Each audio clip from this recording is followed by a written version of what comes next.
Mas marami akong mamatay, mas lalo akong lumalakas. Itinaas niya ang kanyang kamao, sumisigaw, ipinanganak akong malaya. Sino ang naglalakas loob na kumilos ng sobrang makapangyarihan? Hoy! Anong ginagawa mo? Sigaw ni Wang Songhe na bigla. Hinto, ngunit huli na. Biglang hinarang ng isang espada ang kamao ni Kiao Mu. Napabuntong hininga si Haring Magnanakaw Wang Songhe habang pinapanood ang espada na lumipad mula sa kanyang kamay. Tumama ang espada sa ulo ng estatwa, nagdulot ng bitak. Napuno ng pawis si Wang Songhe nang bumagsak ang mukha ng estatwa, nagkalat ang mga debris. Habang dumura ng dugo si Haring Magnanakaw Wang Songhe, bumagsak si Kiao Mu sa lupa at bumulong sa sarili. Itong demonyong magnanakaw, naglakas loob pang pigilan akong mamatay.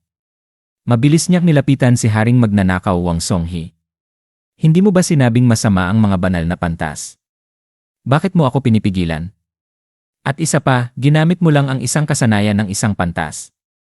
Sumagot si Wang Songhe, hindi mo ako naintindihan, kapatid na Kiao.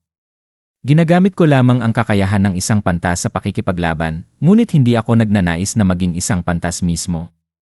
Ginagamit ko ito upang labanan ang mga banal na pantas. Talagang dapat mamatay ang banal na pantas na ito. Umaasa ako na balang araw ay wala ng mga pantas. Pero, kapatid na Kiao, ang ginawa mo ay masyadong pabigla-bigla. Ang pagsira sa isang banal na estatwa ay maaaring humantong sa paghihiganti ng mga pantas o maging ng isang banal na parusa. Sigaw ni Hari ng mga magnanakaw Wang Songhe, nanginginig pa rin at nagagalit habang dumudura ng dugo. Nagulat si Kiao Mu at dumura rin ng laway. Iyan mismo ang gusto kong mangyari. Sige na, tamaan mo ako ng isang kidlat. Patuloy na dumura ng dugo si Wang Songhe, halatang naiinis. Bakit hindi siya nakikinig? Kapatid na Kiao, sobrang pabigla-bigla mo talaga. Sige, huwag kang magalit. Naiintindihan ko na ang ibig mong sabihin, mag-iingat ako sa susunod, sagot ni Kiao Mu, pilit siyang pinapakalma. Pero sa totoo lang, dahil gumagamit ka ng kakayahan ng pantas upang labanan ang mga pantas, hindi ba nangangahulugan ito na hindi ka maaaring matuto ng sining ng pakikidigma? Napaisip siya, hindi pa ako kailanman nagkaroon ng kahit isang kakayahan ng pantas. Ang sining ng pakikidigma ay nakatuon sa katawan, habang ang kakayahan ng pantas ay nakatuon sa kaluluwa, paliwanag ni Wang Songhe. Kung ikukumpara ang dalawa, ang pinakamalakas na pantas at ang pinakamalakas na mandirigma ay halos magkapantay sa kakayahan. Pero wala pang nakarating sa rurok ng sining ng pakikidigma. Sa teknikal na usapan, wala talagang limitasyon sa sining ng pakikidigma. Ang banal na mga pantas ay hindi lang makapangyarihan dahil sa kanilang lakas, kundi pati na rin sa kanilang halos immortalidad. Kahit wala silang gawin, mamamatay rin kalaunan ang mga mandirigma dahil sa katandaan. Gayunpaman, ang landas ng pagiging isang pantas ay nangangailangan ng matinding talento, kaya hindi lahat ay maaaring magtagumpay. Isa rin itong mabagal na proseso na nangangailangan ng mga dekada o kahit daan-daang taon ng pagsasanay. Samantalang, ang landas ng sining ng pakikidigma ay mas mabilis. Kung magkakaroon tayo ng mas maraming mga dalubhasang mandirigma, o kung ang pinakamalalakas sa kanila ay kayang lampasan ang pagiging mortal, maaari nating talunin ang banal na mga pantas. Habang patuloy na dumudura ng dugo si Wang Songhe, inalalayan siya ni Kiao Mu. Kalma ka lang, kalma ka lang. Nangangahulugan ito na ang suntok ng immortalidad ang sagot ng mga mandirigma. Napagtanto ni Kiao Mu. Siyempre, ito ang iniwang pamana ng pamilya ni Binibining Snow.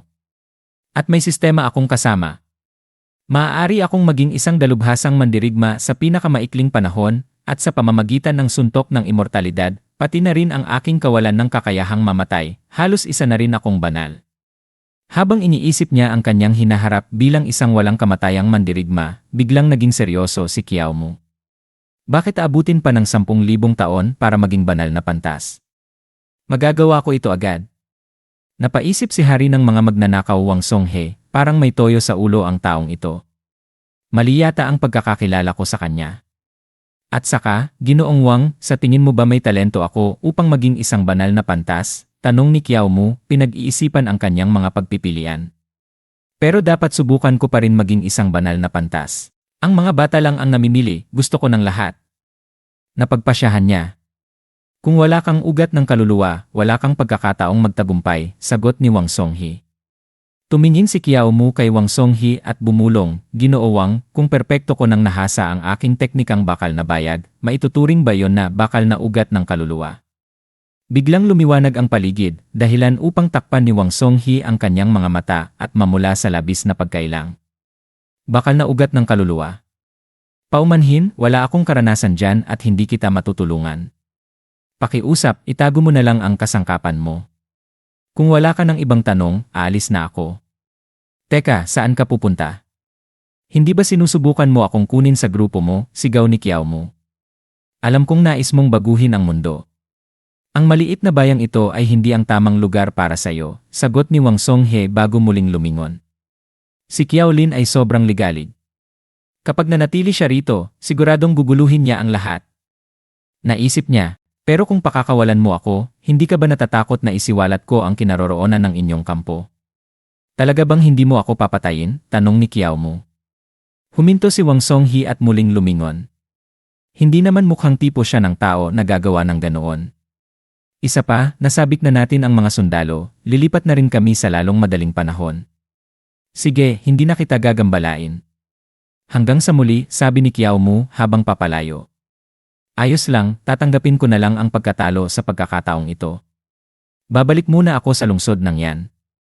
Kung mabilis akong makakabalik, baka umabot pa ako sa sarili kong libing. Samantala, sa tahanan ni Binibining Snow, binuksan niya ang pinto at nagtanong, "Sino kayo?" Sumagot si Batang Panginoon Guo, "Kami ang mga tanod ng anak ng kagalang-galang na Panginoon." Si Kiao Mu ay nagpakita ng tapang sa laban, kaya narito kami upang iparating ang aming pasasalamat sa kanyang ngalan. Isa siyang magandang babae. Sayang lang at babae siya, at bulag pa, naisip ni Batang Panginoon Guo. Ano naman ang tungkol kay Kiao Mu? Bakit hindi pa siya bumabalik? Tanong ni Binibining Snow. Si Kiao Mu wala na siya, sagot ni Batang Panginoon Guo. Wala na? Ano ang ibig mong sabihin? Nag-aalalang tanong ni Binibining Snow. Isinara ni Batang Panginoon Guo ang kanyang abaniko at sinabing, "Ibig kong sabihin, patay na siya." Pagkatapos, marahang tinapik ang kabaong ni Kiao Mu. Hindi ako naniniwala. Hindi mamamatay si Kiao Mu ng ganoon kadali. Mariing tugon ni Binibining Snow.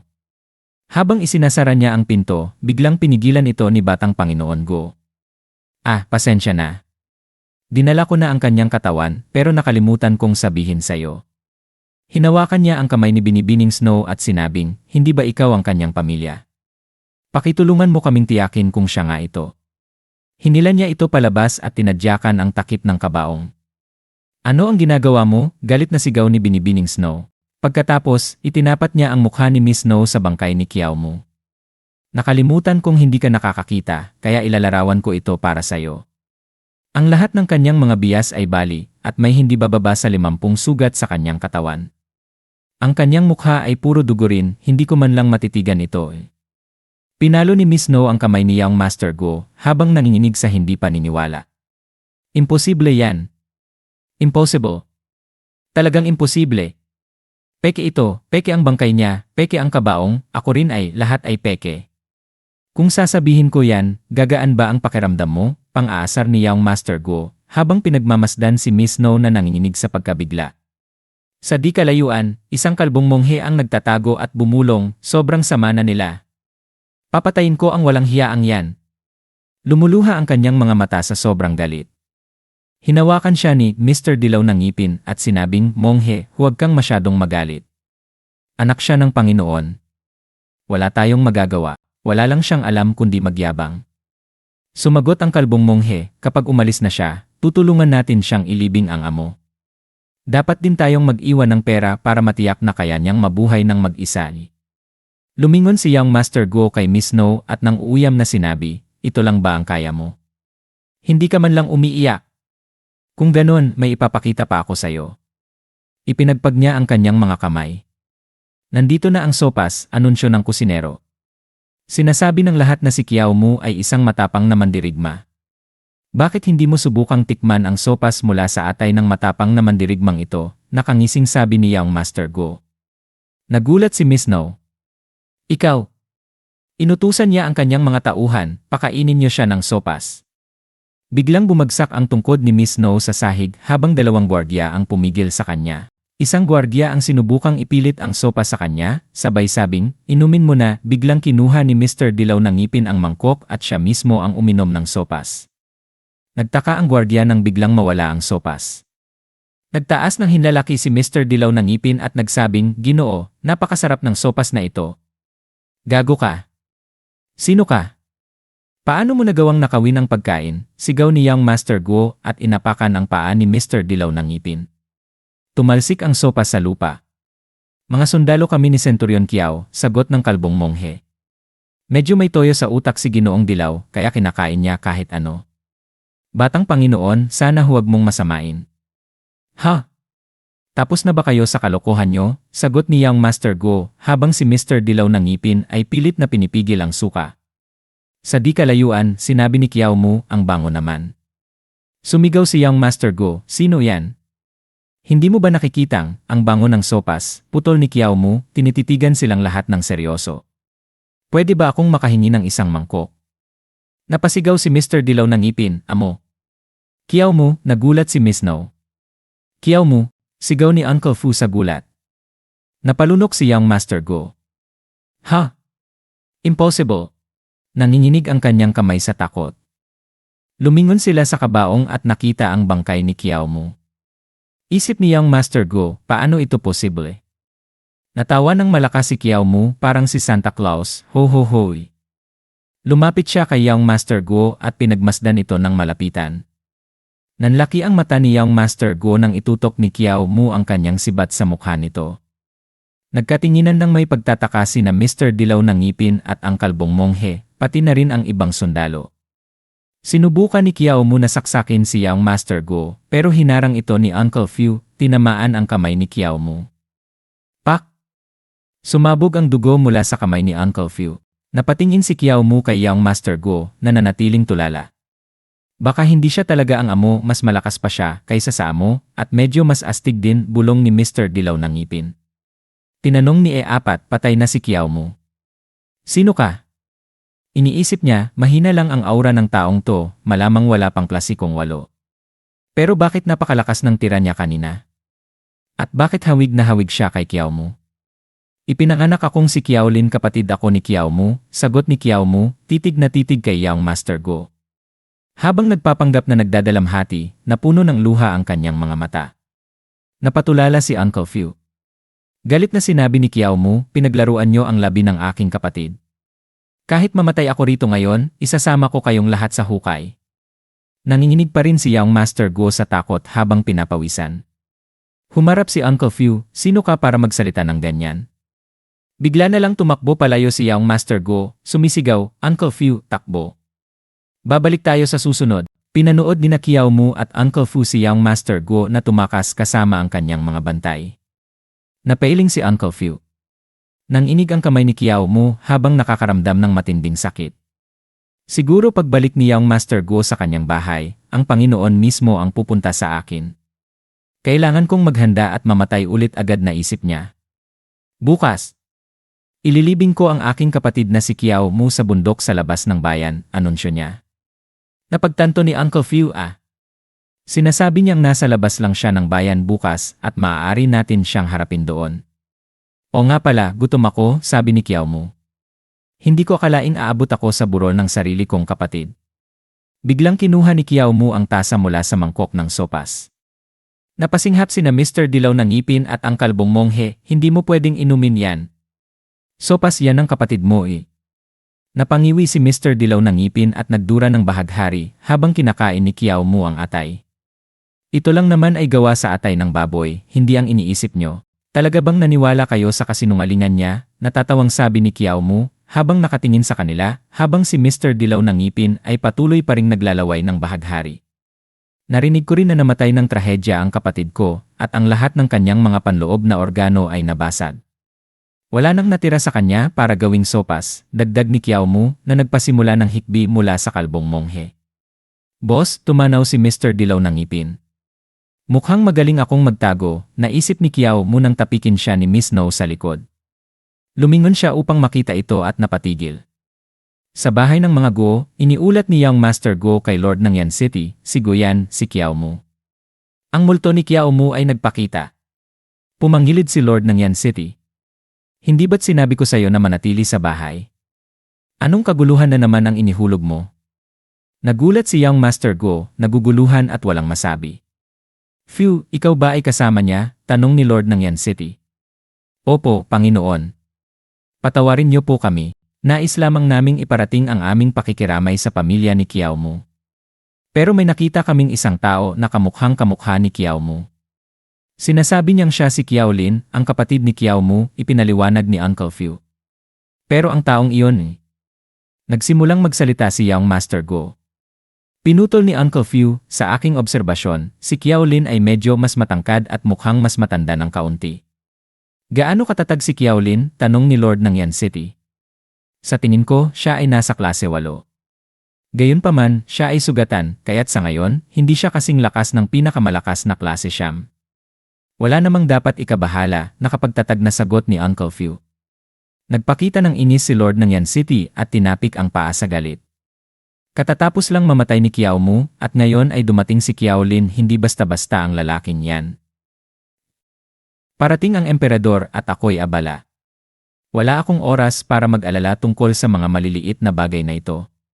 Phew, ikaw na ang bahala. Tandaan mo, kung hindi mo sila papatayin lahat, balang araw ay babalik sila para maghiganti sa'yo. Opo, sagot ni Uncle Phew na determinado sa pagtupad ng utos. Biglang umiwas si Kiao Mu at sinubukang itago ang mukha niya mula kay Miss No. Biglang tumingin si Kiao Mu pabalik habang sinusubukan ni Miss No na hawakan siya. Nagsalita si Kiao Mu sa pagkabigla, sandali. Anong ginagawa niya? Sinabi ni Kiao Mu, Madam, ako'y 28 taong gulang na ngayong taon. May 13 kabit ako. Bawat isa sa kanila ay may 18 armas at nakapagtamo ng 36 na estilo ng martial arts. Mangyaring lumayo ka sa akin. Nag-isip si Miss No at nagsabi, Jenen ni. Sinabi ni Mr. White, Kiao Lin at iniabot ang isang bag ng barya. Kakamatay lang ng kapatid ko. Ganito kabilis magtrabaho ang gobernador ng lungsod. Totoo ba talagang galing ito sa gobernador ng lungsod? Tanong ni Kiao Mu. Sumagot si Mr. White na may pawis sa mukha, opo, syempre. Nakangisi naman ang kalbong monghe. Naisip ni Kiao Mu, mukhang ito ang kanilang pera. Ibinalik ni Kiao Mu ang bag at nagsabi, wala nang kailangan. Hindi ako nagmamalasakit sa ganitong maliliit na pera mula sa mga gobernador. Sandaliin. Sabi ni Mr. White. Sinabi ng kalbong monghe, kung ayaw mong kunin ang pera, kunin mo na lang ang aking martial arts. Nagkaroon kami ng kasunduan ni Kiao Mu noong nakaraan, kung makakabalik ako ng buo sa Yan City, ibibigay ko sa kanya ang gabay sa martial arts bilang pasasalamat. Agad kinuha ni Kiao Mu ang aklat at nag-isip, hehe, isa na namang paunahing kasanayan. Kailangan ko itong matutunan. Ito ay ang Golden Bell Cocoon. At tuwang-tuwa si Kiao Mu. Sinabi ng kalbong monghe kay Mr. White, satisfied ba siya o hindi? Nag-isip si Mr. White at tinitigan si Kiao Mu na nakapikit ang mata, Jelen ni. Ilang sandali pa, naglakad na sila palayo. Sinabi ni Kiao Mu, Lady Snow, madalas ko narinig ang tungkol sa iyo mula sa aking kapatid. Makikipaglaban ako sa Panginoon hanggang sa kamatayan bukas. Sana makaalis ka agad upang hindi ka madamay. Biglang inamoy ni Miss Snow ang buhok ni Kiao Mu at amoy-amoy ang braso niya. Biglang nagsabi si Kiao Mu ng seryoso, naglalalaro ka ng apoy. Natutunan ko ang Aaron Crouch technique. Kaya mo bang talunin ako? Sinabi ni Miss Snow, tigilan mo na ang pagpapanggap. Nagsasabi ka ng kakaibang bagay para malito ako. Bagamat hindi ako nakakakita, nakita ko na ang lahat tungkol sa'yo. Ang iyong amoy, ang iyong boses, ang paraan ng iyong pagsasalita, ang hakbang ng iyong mga paa, ikaw si Kiao Mu. Sinabi ni Kiao Mu, mukhang kailangan mong magtaglay ng mga kasanayan upang mabuhay ng mag-isa bilang isang bulag. Ate, hindi ba't ang apelyido mo ay hindi talaga Ning? Sinabi ni Miss No, mukhang tama ako. Ilang sandali pa, sa loob ng bahay, sinabi ni Miss No, paano mo sila niloko? Nag-makeup ka ba? Sumagot si Kiao Mu, medyo. Habang nakikipaglaban sa mga magnanakaw, ako'y malubhang nasugatan at nahuli ng kalaban. Siguro akala nila ako'y patay na. Ngunit nakatagpo ako ng isang matandang pantas, si Wang Songhe. Iniligtas niya ako at tinulungan akong linlangin sila. Sinabi ni Miss No, isang pantas. Naiintindihan ko. Sinabi ni Kiao Mu, naalala ko na sinabi mo sa akin noong bata ka pa na may nais na magpatanggap sa'yo bilang alagad ng isang pantas. Ngunit ang pamilya Kiao ay isang pok ng martial arts at ayaw mag-accept ng ibang estilo ng pakikipaglaban. Ngayon ba'y nakikilala mo na ang mga pantas? Sinabi ni Miss No, bilog akong bulag at wala akong silbi bilang isang martial artist. Ngunit marahil maaari akong maging isang pantas. Sinabi ni Kiao Mu, kaya't ito na ang tipikal na kwento ng namatay ang pamilya ko at naghahanap ako ng paghihiganti. Sinabi ni Miss No, Kiao Mu, tigilan mo na. Lahat ng tao sa lungsod na ito ay nasa ilalim ng kontrol ni Guyan. Siya ay isang mandirigmang nasa klase 6 at may utos ng libu-libong mga sundalo. Kakakamit mo lang ng klase 8 at naubos ang karamihan sa iyong aura mula sa Celestial Demon Dismantling Technique. Hindi ka mananalo. Kaya, tigilan mo na. Ako na ang gagawa nito. At inisip niyang sarili niyang isang magiting na mandirigma. Naisip ni Kiao Mu, nais mong kunin ang aking hangarin na mamatay. Sinabi ni Miss No, ngayon ko lang napagtanto na may lakas ako ng loob para maghiganti, ngunit wala akong lakas para gawin ito. Ibinigay ko sa iyo ang aking mga teknik upang ikaw na ang lumaban para sa akin, ngunit hindi ko kayang makita kang mamatay. Kung hindi ko ibibigay ang lahat, wala akong pagkakataon na magtagumpay. Kaya kailangan kong gawin ito sa aking sariling mga kamay. Bukas, aalis ako ng Yan City upang maghanap ng landas ng isang pantas. Huwag nang makipaglaban pa sa Panginoon. Halos mamatay ka para sa akin. Wala akong maibabalik sa iyo. Ngunit ibibigay ko sa iyo ang teknik ng Ripple Inner Strength. Kaya nitong magproyekto ng maraming alon ng inner strength at pagsamahin ang mga ito hanggang sa mag-explode na may lakas na lampas sa iyong potensyal. Sinabi ni Kiao Mu nang may determinasyon, Ripple Inner Strength Technique. Ripple. Maari ba itong? Sinabi ni Miss No, ito ang pinakamataas na lihim na teknik ng pamilya Kiao. Mangyaring, kunin mo na Kiao Mu. Ito na ang huling aklat ko ng mga lihim na teknik. Umiiyak si Kiao Mu at nagsabi, binibining Snow, at agad na kinuha ang aklat. Sinabi ni Miss No, hindi mo na kailangang mag-react ng ganito. At naguluhan siya. Biglang tumahimik si Kiao Mu at nagsabi, tama. Hindi ba't may ipinangako ka sa akin? May mga linya akong nais mong basahin ng malakas. Sinabi ni Miss No, ikaw Sinabi ni Kiao Mu, may landas ka na tatahakin at mayroon din ako. Gagawa ako ng sarili kong landas at hindi ako titigil hanggang sa maabot ko ang aking layunin. Habang tahimik si Miss No, sinabi niya, sige, maghihintay ako sa iyo sa templo sa labas ng bayan sa loob ng 7 araw. Kung hindi ka darating sa loob ng 7 araw. Hindi. At inayos niya ang buhok at sinabi, kapag dumating ka, maglalakbay tayo ng magkasama. Ilang sandali pa, lumabas si Kiao Mu ng bayan mag-isa, at sinabi niya, inilibing ko ang aking sarili, ang sarap ng pakiramdam, habang hawak ang mga labi ng kanyang patay na sarili mula noon. Sinabi ni Kiao Mu, hindi sandali, ang kapatid ko. Iniwan mo ako mag-isa sa mundong ito. Paano ako mabubuhay nang wala ka? Habang ang isang lalaki ay nakatayo sa bangin habang si Kiao Mu ay nagbubungkal ng lupa. Sinabi ni Kiao Mu, hikbi, hikbi, hikbi. Hikbi. Hikbi. Habang si Uncle Fu ay nagsusuot ng guwantes. Bigla siyang tumalon sa bangin at nilapitan si Kiao Mu na nakataas ang kamay. Biglang tinamaan ni Uncle Fu ang kahon ng mga labi ni Kiao Mu at kumalat ang abo. Sumigaw si Uncle Fu sa sakit, ang mga mata ko. Habang ang kanyang mata ay naging pula, sinabi niya kay Kiao Mu, ito ay mga abo? Ito ay mga abo ng kapatid mo. Habang tinitikman ni Kiao Mu ang mga abo, inilabas niya ang dila at sinabi, nagtutulungan tayo. Bigla niyang tinusok si Uncle Fu gamit ang kanyang sibat, tinusok ang katawan nito. Sinabi ni Kiao Mu, pumunta ka sa impyerno. Sinabi ni Kiao Mu sa sarili, mukhang tinatanggap ng sistema ang mga galaw ko. Kailangan ko pang magsikap. Si Uncle Fu ay dumura ng dugo at sinabi, isa ka lang na batang nasa klase 8. Kahit ako'y bulag, madali kitang matatalo. Habang tinadyakan ni Uncle Fu ang dibdib ni Kiao Mu, nawasak ang lahat ng kanyang mga tadyang at naging maliliit na piraso. Nahulog si Kiao Mu mula sa bangin habang siya'y nakangiti habang nahuhulog. Binigyan ni Kiao Mu si Uncle Fu ng thumbs up at sinabi, salamat, bro. Pinanood ni Uncle Fu si Kiao Mu habang siya'y nahuhulog mula sa bangin. Sinabi niya, ikaw at ang kapatid mo ay naglakas loob na tumayo laban sa Panginoon. Ito ang kinalabasan na nakuha nyo. Ngayon, babalik na ako at siya'y umatras. Biglang may isang tao na tumayo sa harap niya at sinabi, "Yo matandang magnanakaw.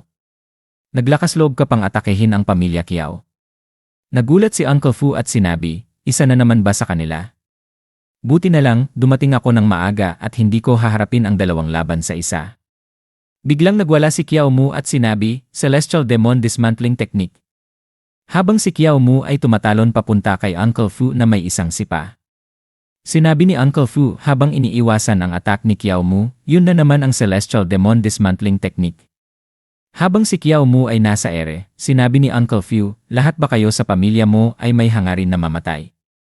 Kahit gamit ang teknik na yon, wala kang kalakas-lakas sa klase 8. Madali kita kayang patayin. Habang ang mga likido ni Kiao Mu ay nagsprayan, siya ay muling ipinadala ng lumipad patungo sa bangin. Habang nagbigay siya ng puso sa kamay ni Uncle Fu habang siya ay nahulog, sinabi ni Uncle Fu, iyon na lang ba ang kaya niya? Biglang sinabi ni Kiao Mu, "Hello." Nagulat si Uncle Fu at lumingon sa likod, nagulat muli. Sinabi ni Kiao Mu, "Nagkita na naman tayo." Habang dumarating ang tagsibol, isang bagong Kiao Mu ang ipinanganak. Sa isip ni Uncle Fu, isa na namang kapatid. Isang multo. Isang demonyo. O isang pantasya. Baka ako'y nasa ilalim ng isang spell. Totoo ba ito? Buhay pa ba ako? Habang naramdaman niya ang isang matinding sakit, sinabi ni Uncle Fu, isang ilusyon. Habang si Kiao Mu ay tumatalon patungo kay Uncle Fu at sinabi ni Uncle Fu, akala mo ba't mapapagod mo ang aking mental na tibay sa pagpapanggap na ikaw pa rin ang parehong tao? Ginamit muli ni Kiao Mu ang kanyang Celestial Demon Dismantling Technique. Tanong ni Uncle Fu kay Kiao Mu, bakit ba ang buong pamilya mo ay nagsisimula ng laban gamit ang Celestial Demon Dismantling Technique? Gusto ba ninyong mamatay? Hindi ba kayo tao? Habang si Kiao Mu ay muling itinapon, hinawakan niya ang sibat gamit ang kanyang lakas. Biglang tinamaan ni Uncle Fu ang mukha ni Kiao Mu gamit ang bukas na palad. Nahulog siya ulit sa bangin at gumawa ng gunpoint sign kay Uncle Fu at sinabi, hanggang sa muli. Sinabi ni Uncle Fu sa sarili, siguradong ilusyon lang ito. Pik! Lahat ay peke. Habang siya'y pawis na pawis sa pagkapagod. Biglang ginamit ni Kiao Mu ang kanyang technique, Celestial Demon Dismantling Technique mula sa likuran ni Uncle Fu. Lumingon si Uncle Fu. At sinabi ng galit na galit, tigilan mo na ako. Sinabi ni Kiao Mu, mamatay ka. Sinabi ni Uncle Fu, mamatay ka. Sinabi ni Kiao Mu sa sarili, matandang lalaki, tunay kang master. Ang mamatay sa iyo ay nagbigay sa akin ng death rating na C na may maraming gantimpala. Sa kasamaang palad, ang huling kamatayan ko ay nagbaba ng aking score sa E marahil nakapansin ang sistema na ako'y paulit-ulit na nagkakaroon ng mga kamatayan. Dahil wala ka ng silbi sa akin ngayon at determinado kang patayin ako Hinawakan ni Kiao Mu ang dulo ng sibat at sinabi, hindi na kita paliligtasin. At tinusok ni Kiao Mu ang tagiliran ni Uncle Fu. At pinihit ni Kiao Mu ang dulo ng sibat habang si Uncle Fu ay dumura ng strawberry na katas. Biglang inabot ni Uncle Fu si Kiao Mu at itinapon siya palayo. Sinabi ni Uncle Fu, walang pakialam kung kayo'y isang tao, walang pakialam kung ikaw ay isang tao o isang multo, hahabulin kita palagi. Biglang tumalon si Kiao Mu mula sa bangin at habang hawak si Uncle Fu, sinabi niyang, pakinggan mo ang isang nakakatakot na kwento. Na-update na ang aking mga kamatayan. Nagpakita ang isang notification mula sa sistema, ang iyong mga kamatayan ay na-update. Limitasyon sa revival sa loob ng 7 araw, 5 beses mula sa 5 beses. Habang tumatalon si Kiao Mu kasama si Uncle Fu pababa ng bangin, sumigaw si Uncle Fu kay Kiao Mu, bitawan mo ako. Baliw ka. Habang sila'y nahulog, ang dugo ni Kiao Mu ay bumagsak sa mga mata ni Uncle Fu at sinabi ni Uncle Fu, bitawan mo ako. Habang masinigpitan ni Kiao Mu ang hawak kay Uncle Fu, sinabi ni Uncle Fu, bitawan mo. Habang sinusubukang makawala si Uncle Fu mula sa hawak ni Kiao Mu, sinabi niya, pangit ka. Biglang niyakap ni Kiao Mu si Uncle Fu gamit ang mga paa. Sinabi ni Kiao Mu, wala na akong mga kamay, mayroon pa akong mga paa. Hindi ka makakatakas. Sinabi ni Uncle Fu sa sarili, ako inaantok ni. Habang binibilang ni Uncle Fu ang mga katawan ng pamilya ni Kiao Mu sa lupa, 1, 2, 3, 4. Ano-ano, wala namang kasing dami gaya ng akala ko. Habang si Uncle Fu ay mental na hindi matatag at nagsasabi ng mga walang kwentang bagay. Biglang nahulog sila sa lupa at nagkaroon ng malakas na pagsabog. May dalawang lobo na tumingin sa kanila, nalilito at nagsabi, pagkain mula sa langit. Isang biyaya ba ito mula sa Diyos? Habang naglilinaw ang ulap ng alikabok, muling lumitaw si Kiao Mu at nagsabi, misyon ay tapos na. Nagulat at nadismaya si Kiao Mu nang makakita ng isang notification mula sa sistema. Death rating, minus skill points awarded, 2 skill points remaining, 41 limitasyon sa revival sa loob ng 7 araw, 4 sa 5 beses. Sinabi ni Kiao Mu, bakit minus lang ngayon? Bihirang tumaas ang mga skills. Nasa gitna pa lang ako ng klase 8 at hindi ko pa rin magamit ang aura ko ayon sa gusto ko. Katuralan, kapag mas mataas ang klase, mas mahirap ang pag-angat. Nagpakita ang isang notification mula sa sistema, binabati kita, gumagamit sa pagpapagana ng hidden reward, piliin ang iyong spawn point. Maaari kang mag-spawn sa alinmang napiling lokasyon o sa isang nakatagong lugar malapit sa iyong kamatayan. Masayang sinabi ni Kiao Mu sa sistema, pwede ko nang piliin ang aking spawn point. Gamit ang skill na ito, maaari akong mag-spawn sa lugar na hindi inaasahan ng mga kalaban, kaya't magkakaroon ako ng mas maraming pagkakataon. Sinabi ni Kiao Mu sa sarili, hehe. Gamit ang ganitong kagandang skill, kailangan ko itong subukan. Pupuntahan ko ang estate ng Panginoon. Pero una, kailangan kong bumalik sa lungsod para magpalit ng damit. Ang Panginoon na ang magbabayad para dito. Sa estate ng Guo, sa loob ng kusina, isang lalaki ang umiinom mula sa isang baso ng malabong tubig habang may anino na ngumiti tulad ng demonyo sa likod niya. Biglang binaril ni Kiao Mu ang lahat ng tao sa kusina gamit ang slingshot, binagsak silang lahat. Habang pumasok sa silid, sinabi ni Kiao Mu, nag-revive na ako ng maraming beses at hindi ko pa ito ipinagdiwang. Ngayon, kakain ako ng masarap. Salamat, mga chef. Ilang saglit matapos, masaya niyang tinikman ang mga pansit. Sumilip siya sa labas habang ang isang tao ay nagsabi, haha, matalino ang aso na ito. Alam niyang may masarap na pagkain sa kusina, di ba? Bumulong si Kiao Mu sa sarili, kung kikilos ako ngayon, agad nila akong matutuklasan. Habang si Young Master Guo ay lumalabas kasama ang aso, patuloy na nagsabi si Kiao Mu, baka may mga gwardiya sa labas ng aking pananaw. Pero bakit nga ba ako natatakot sa kamatayan? Pinunasan niya ang sabaw mula sa kanyang labi. Biglang tinadyakan ni Young Master Guo ang pinto at sumigaw, bingi ba kayo o ano? Buksan ang pinto. Habang patuloy ang aso sa pag-angal, idinagdag ni Young Master Guo, ha? Ang alam lang ng asong ito ay kumain. Habang binuksan ang pinto at ang kamay ni Kiao Mu ay malapit nang abutin si Young Master Guo, bigla, nawala si Young Master Guo at ang kanyang aso nang hindi nila namamalayan ang nangyari. Sa loob, itinapon ni Kiao Mu si Young Master Guo sa sahig, tinitigan siya na parang isang demonyo. Nanginginig sa takot si Young Master Guo at ang kanyang aso. Itinuturo si Kiao Mu, si Young Master Guo ay nanghihina at stammering, ang aking demonyo asong hayop. Makipaglaban ka sa kanya? Ngunit niyakap ni Kiao Mu ang tiyan ng demonyo asong hayop ni Young Master Guo at sinabi, mabait na aso, naguluhan si Young Master Guo. Biglang tinutok ni Kiao Mu ang sibat sa lalamunan ni Young Master Guo at sinabi, manahimik ka. Kailangan mo lang sagutin ang mga tanong ko. Una, ilan ang mga mandirigmang may klase? Sumagot si Young Master Guo, ang aking ama ay nasa klase 6. May dalawa pang nasa klase 7. Isa sa kanila ay si Uncle Fu, lumabas siya kanina upang patayin ka. Ang isa pang nasa klase 7 ay si Zhuwen. May mga 5 o 6 na nasa klase 8. Hindi ko alam tungkol sa mga klase Siyam D. Nagpatuloy si Kiao Mu, alam mo ba ang tungkol sa faction ng martial arts o ang mga plano ng Crimson Emperor? Habang pawisan si Young Master Guo, nagtanong, bakit mo rin alam? Hindi kumurap si Kiao Mu. Tumahimik ka at sabihin mo. Nanginginig si Young Master Guo at nagsabi, sabihin ko na. Sabi ng ama ko na baka dumating ang Crimson Emperor sa bayan sa loob ng 1 buwan. Nagdemand si Kiao Mu, paano ang eksaktong oras at mga plano? Habang tinatangkilik ng demonyo asong hayop ang karne, ang buntot ay kumakalabit, iniisip ni Young Master Guo, kung sasagutin ko siya ngayon, tiyak na papatayin niya ako. Kailangan ko siyang ilabas mula sa kusina. Mas mainam kung madadala ko siya sa ama ko. Iminungkahi ni Young Master Guo, hindi ko sigurado tungkol doon.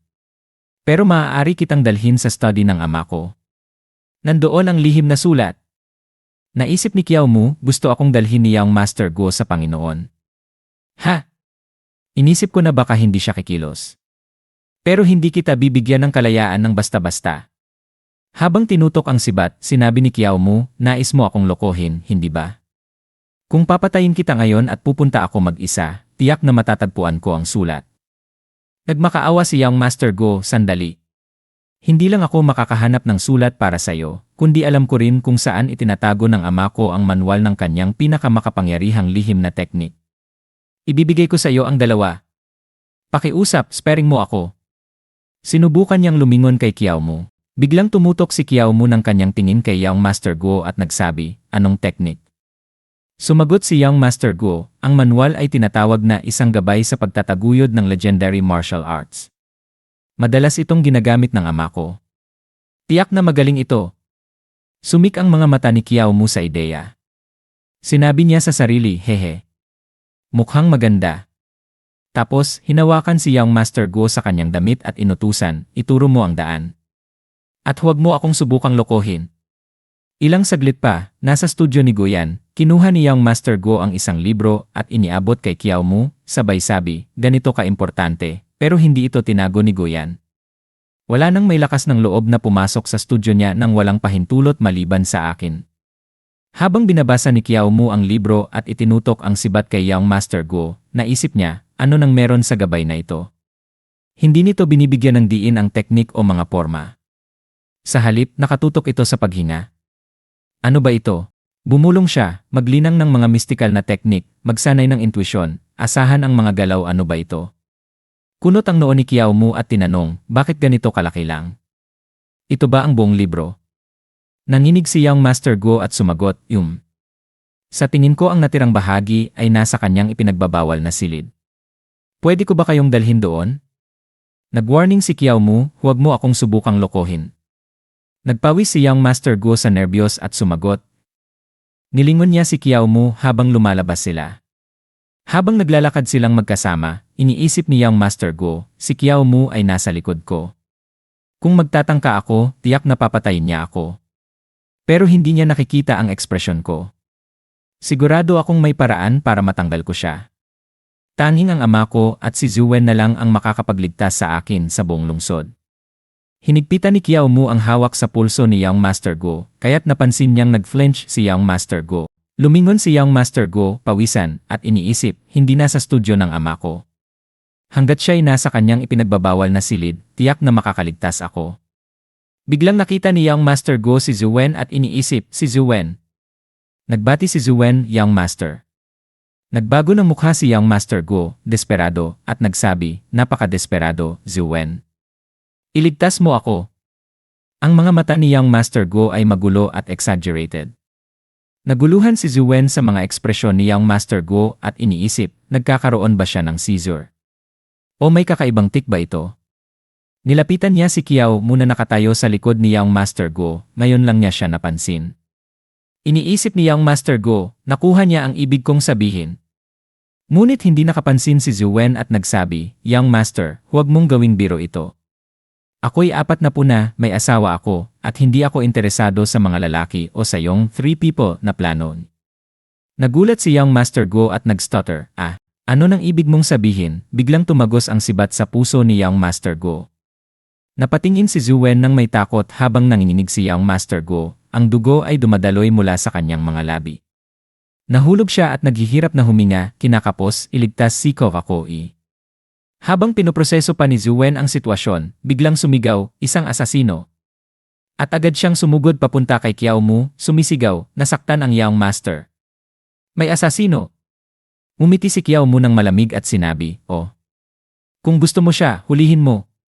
At mabilis niyang itinapon ang katawan ni Young Master Guo patungo kay Zhuwen.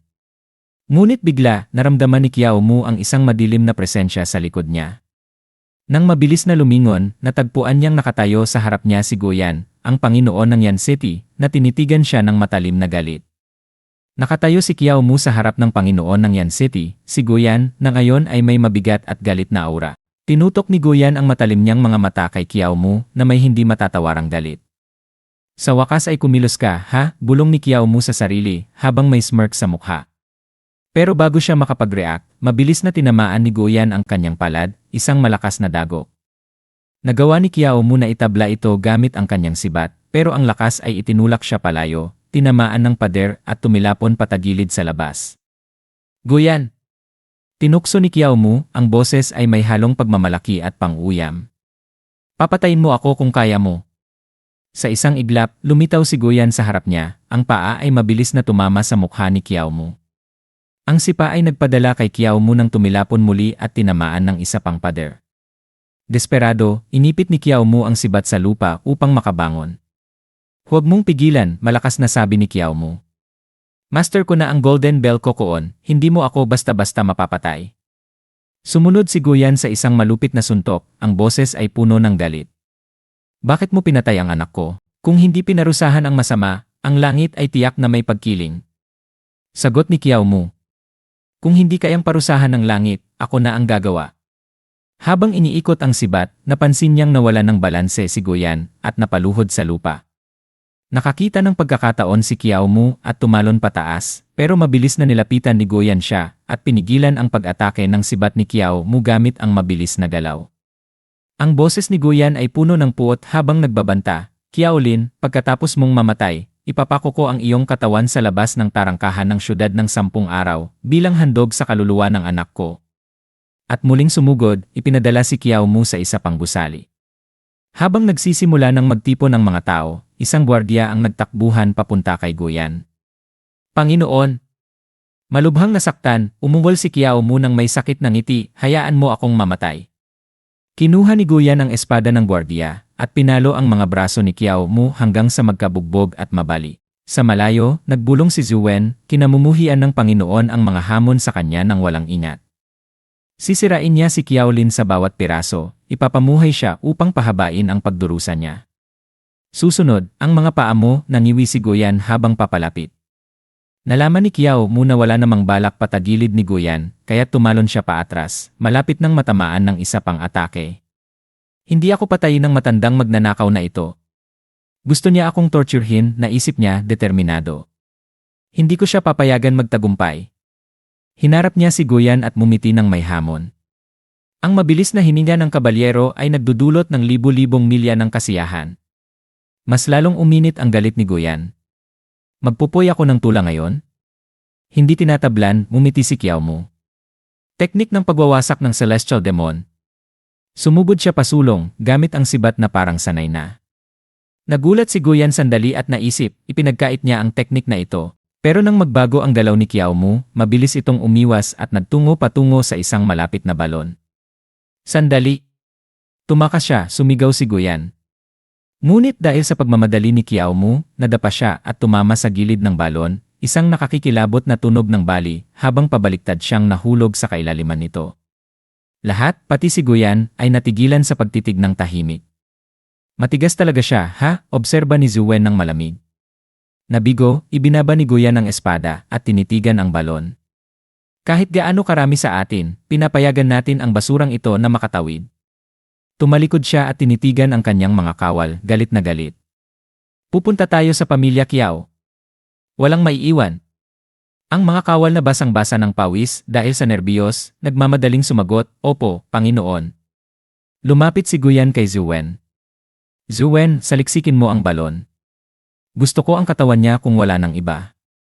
Naintindihan, sagot ni Zhu Wen at nagtungo patungo sa balon. Samantala, sa ibaba ng lungsod, napansin ni Thief King Wangsong ang isang bagay sa ilog.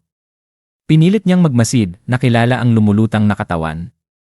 Ay, si Kiao Lin. Bilisan, hilahin niyo siya mula sa tubig. 3 araw ang lumipas mula sa insidente ni Kiao Lin, ang kanyang bayani na pagpatay kay Young Master Guo ay kumalat sa Bongyan City. Isang matandang lalaki ang nagbuntong hininga, sayang naman.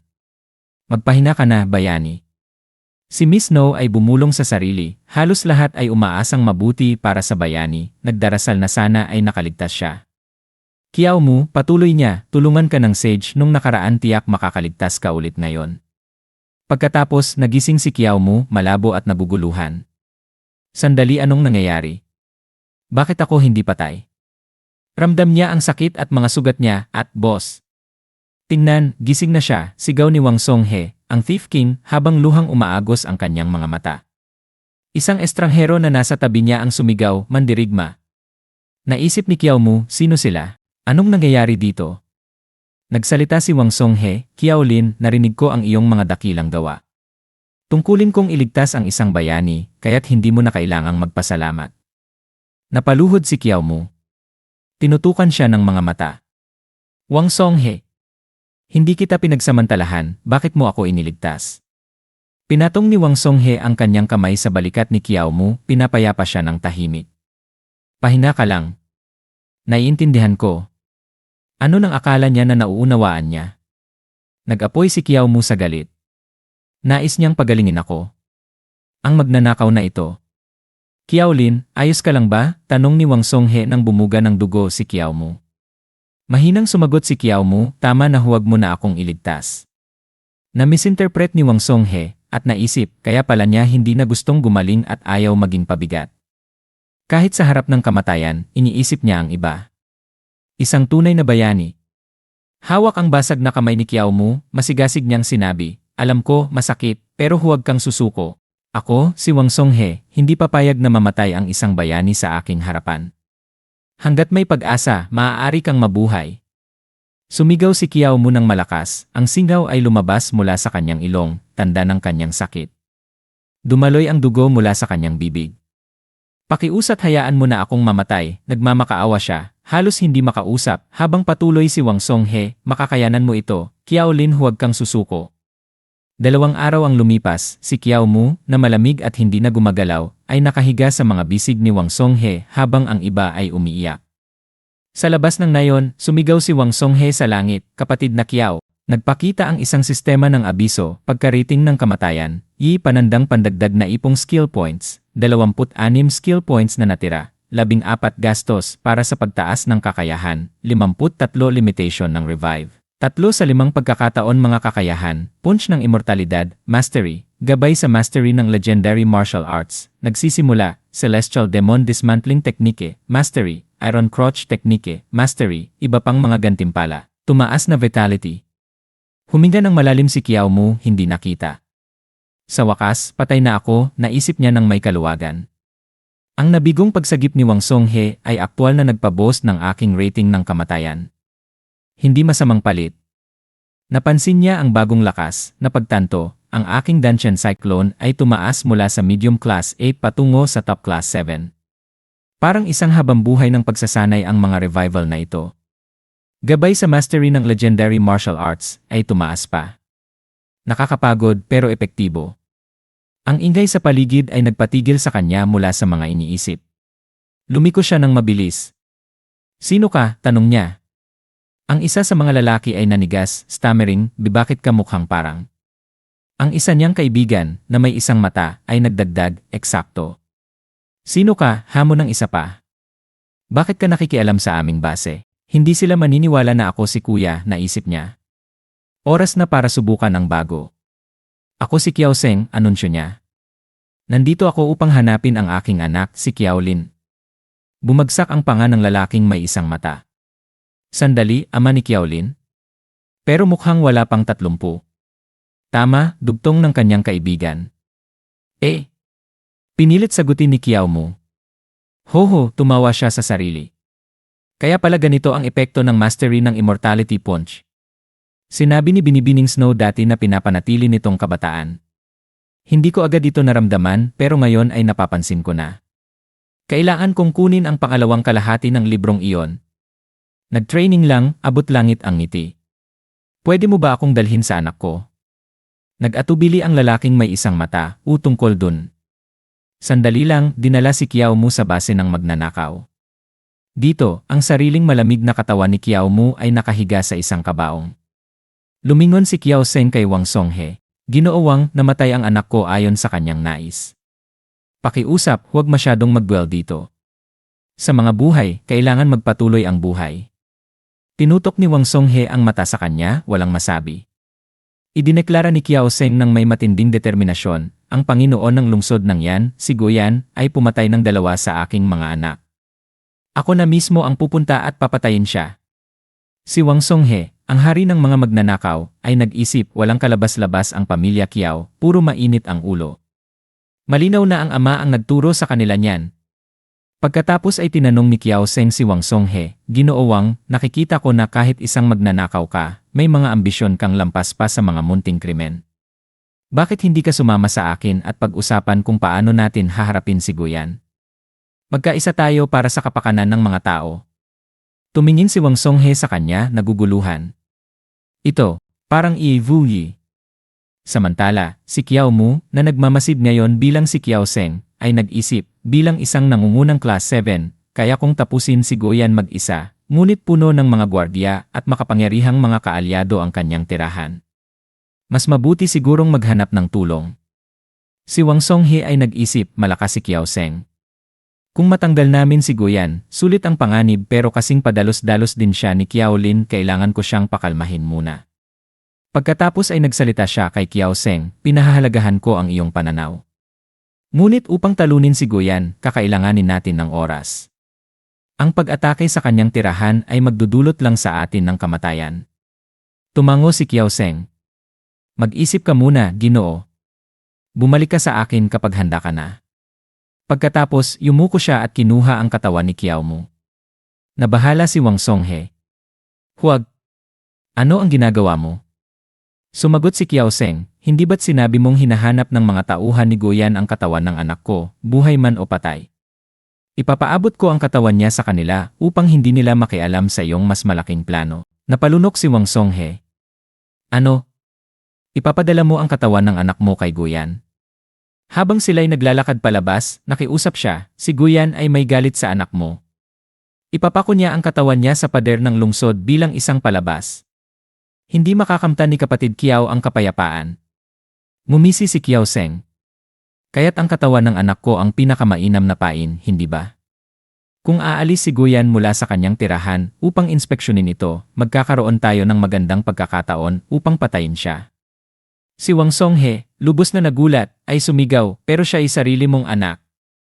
Sumagot si Kiao Seng ng kalmado, huwag mag-alala. Kung ang kapalit ng pagpatay kay Guyan ay ang katawan ng anak ko, mas pipiliin ko pa na ako na lang ang maging pain kaysa siya. Kinilabutan si Wang Songhe at sinambit, Brother Kiao. Uncle Kiao, lubos kong iginagalang ka.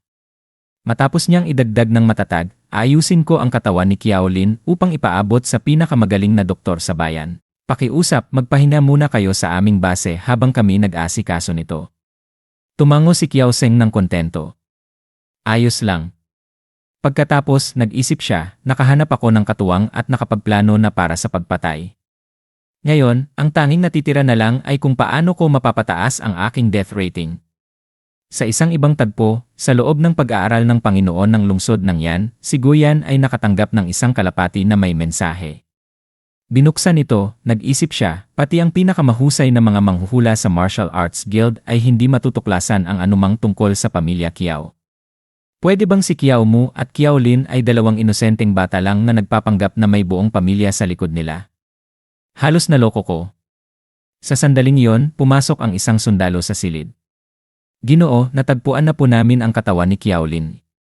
Nakita siya ng isang doktor mula sa Panshan Town na lumulutang sa ilog, iniulat ng sundalo. Nakilala niya siya mula sa wanted notice at agad itong inireport. Sumik ang mga mata ni Guyan. Nasaan ang katawan? Dalhin niyo agad sa akin. Di nagtagal, dinala ng sundalo ang isang kabaong at binuksan ito sa harap ni Guyan na tumingin pababa at tumango ng kontento. Ito nga ang katawan ni Kiao Lin. Nagpatuloy ang sundalo, narinig ko na siya'y namatay ng masakit sa pangangalaga ng doktor. Lumamig ang ngiti ni Guyan. Imbestigahan niyo ang doktor na yan. Kung siya'y walang sala, personal kong ipapakita ang katawan ni Kiao Lin sa pader ng lungsod bukas. Kinabukasan, isang gwardiya ang sumigaw ng utos mula sa Panginoon, magkakaroon ng lockdown ang lungsod. Walang mga banyaga ang papasok. Sa labas, binanggit ni Kiao Mu, Kiai. Isang tao sa tabi niya ang nagsabi, ang matandang si Guyan ay talagang maingat, pinapalockdown ang lungsod dahil lang sa katawan ng isang patay na ipapako. Talaga bang natatakot siya na may isa pang miyembro ng pamilya Kiao na magmumula-mula sa mga tao? Pero buti na lang at may plano na ako, sabi ni Uncle Kiao. Ilang oras bago nito, tinanong ni Wang Songhe, na kilala rin bilang ang hari ng mga magnanakaw, may plano ka ba, Uncle Kiao? Sumagot si Kiao Mu, kailangan ko kayong lahat na magsisiksik papasok sa lungsod. Kapag umalis si Guyan mula sa kanyang tahanan, magdulot kayo ng kalituhan at antalahin ang kanyang mga reinforcements. Itinuturo ang tirahan ng Panginoon sa mapa, nagpatuloy si Kiao Mu, samantalang ako, diretsyo kay Guyan at papatayin ko siya. Nabigla si Wang Songhe at nagtanong, planong harapin mo si Guyan ng mag-isa? Napagdesisyonan ko na. Huwag na akong subukang pigilan, sagot ni Kiao Mu. Pagkatapos, nag-isip siya, walang makakapalit sa akin sa misyon na to, walang sinuman. Nagliliwanag ang mga mata ni Wang Songhe habang hawak ang magaspang na kamay ni Kiao Mu at sinabi, ang pagpatay kay Guyan ang pinakamapanganib na hakbang sa plano na ito. At ngunit handa kang pasanin ang ganoong bigat at magbigay daan para sa iba sa atin. Ang respeto ko sa iyo ay parang isang ilog, dumadaloy ng walang katapusan. Pinatama ni Kiao Mu ang mukha ni Wang Songhe at nagsabi, tama na, Little Wang. Gusto ko lang na hindi mo ako matalo. Ano nang maganda dun? Naguguluhan si Wang Songhe at mumurming ha.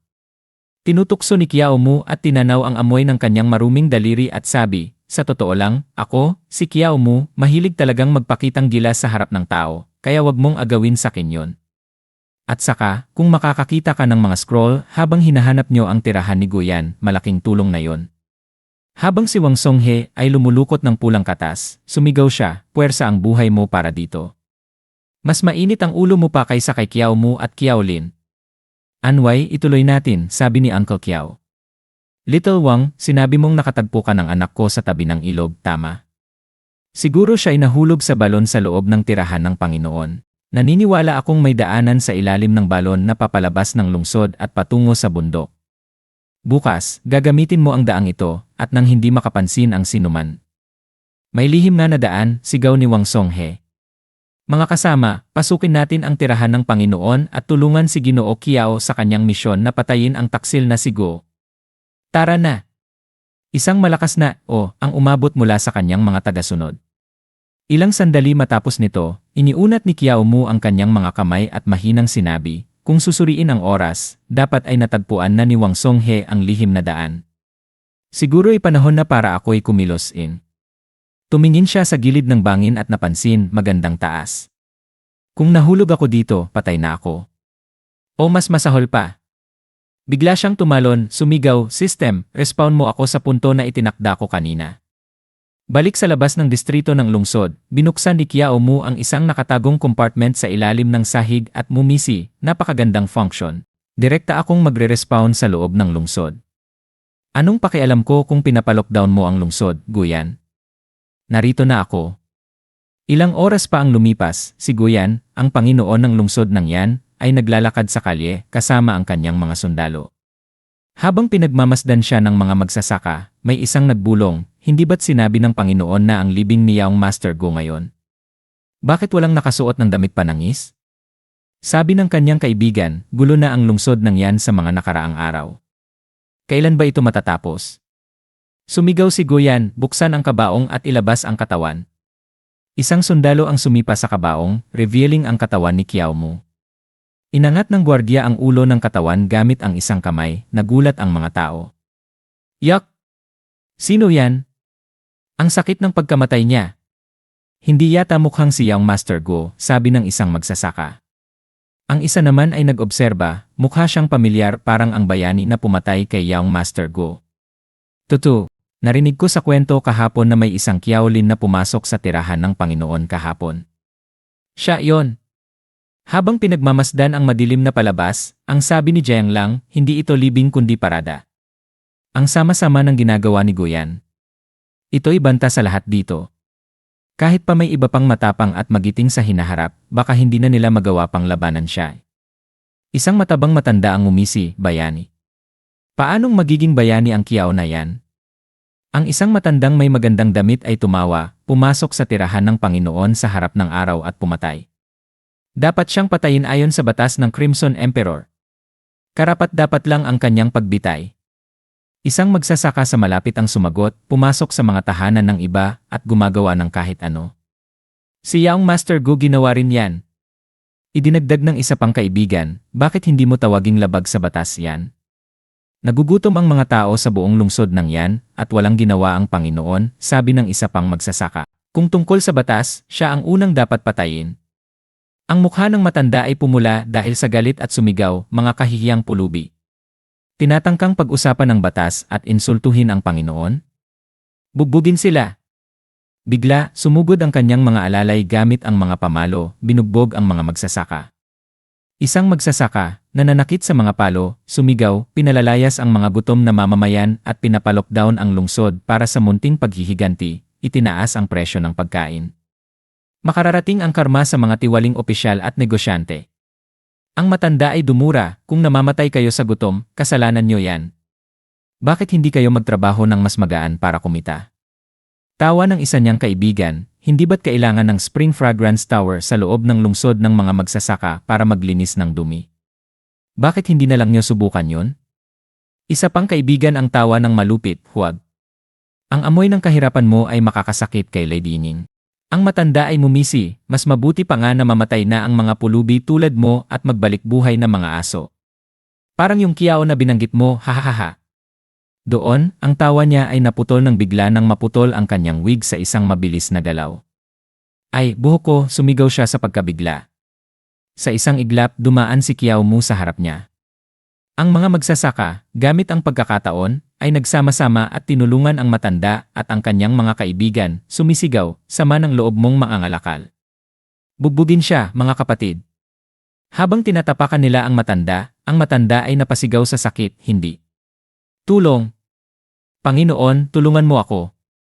Isa sa mga sundalo ni Guyan ang nakapansin ng kaguluhan at iniulat, Panginoon, parang may nangyayaring gulo sa kabila.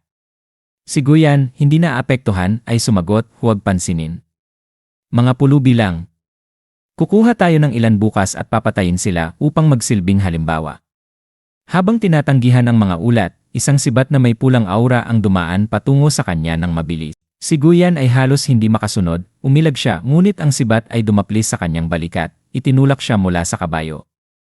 Nagmadali ang mga sundalo patungo sa kanya. Panginoon! Isang mamamatay tao, sumigaw ang isa pang sundalo. Protektahan ang Panginoon. Hawak ang kanyang sugatang balikat, ang sabi ni Guyan sa sarili, hirap kong naiwasan kung hindi ako mabilis, siguradong pumasok sa ulo ko ang sibat na yon. Mula sa anino, lumabas si Kiao Mu, sumigaw, Guyan. Pinatay mo ang pamilya ko at ipinakita ang katawan ng anak ko sa publiko. Habang ang kanyang enerhiya ay nagliliyab ng isang matinding pulang aura, nagpatuloy siya, ganap na puot. Magsisisi ka sa mga pagkakamali mo. Ang pamilya Kiao ay magbabayad ng libo-libo para sa ginawa mo. Si Guyan, kulay puti sa takot, ay nagpanik, Kiaolin. Hindi ka ba namatay? Hindi, imposibleng mangyari yon. Lumapit si Kiao Mu, ang mga mata ay naglalagablab. Mali. Ako ang kanyang ama, si Kiao Sen. Nagtakbo ang isip ni Guyan sa takot. May marami pa bang Kiao? Ilan ba kayo? Mga ina nyo. Gusto ko ng refund. Ano nang ibig sabihin na hindi umiiral ang pamilya Kiao? Pinaloko ako ng martial arts faction. Habang tumatakbo si Kiao Mu, sumigaw si Guyan, ano pa ang hinihintay mo? Patayin siya. Pinag-ikot ni Kiao Mu ang kanyang sibat nang may nakakamatay na katumpakan, pinabagsak ang mga sundalo ng kaliwat kanan. Lapit sa akin. Huwag kayong mag-atubili. At dito na nagtatapos ang video natin ngayon. Maraming salamat sa panonood, sobrang na-appreciate ko kayo lahat. Kung nagustuhan nyo ang content, huwag kalimutang i-like at mag-subscribe para hindi nyo ma-miss ang susunod na mga videos. May gusto kayong sabihin o may tanong? Mag-comment lang sa baba, gusto kong marinig ang opinyon nyo. Hanggang sa susunod mga kagoto. Stay awesome, stay curious, at kita-kits sa next video.